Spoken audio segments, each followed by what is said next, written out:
Welcome to Marvel Path lab.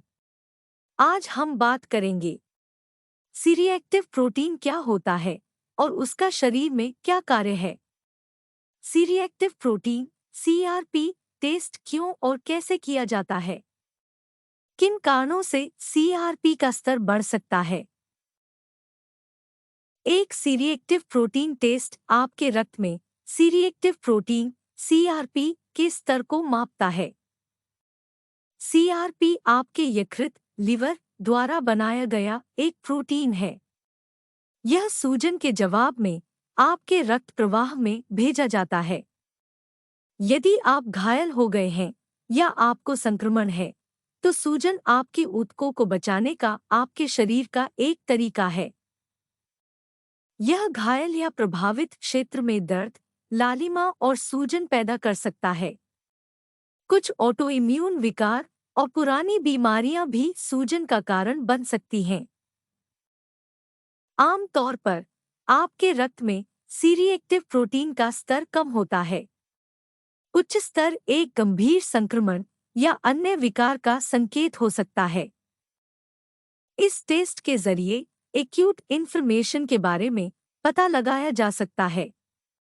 इस test के जरिए सीआरपी का लेवल फेफड़ों में हुई क्षति और बीमारी की गंभीरता का पता चलता है। कोरोना संक्रमण के बारे में जानने के लिए यह टेस्ट करवाया जाता है। इस टेस्ट के जरिए डॉक्टर समझते हैं कि शरीर में संक्रमण किस स्तर तक फैला है। कब करवाना होता है? वैसे तो यह टेस्ट डॉक्टर की सलाह पर करवाना चाहिए और डॉक्टर से इस बारे में सलाह लेते रहें। लेकिन कई डॉक्टर्स का मानना है कि कोरोना होने के 4 से 5 दिन बाद एक बार सीआरपी करवा लेना अच्छा होता है, जिससे इससे पड़ने वाले प्रभाव के बारे में पता चल जाता है।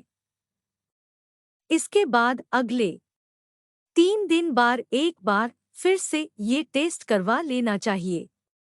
वहीं कम उम्र के लोगों के लिए ये टेस्ट करवाना जरूरी नहीं होता है।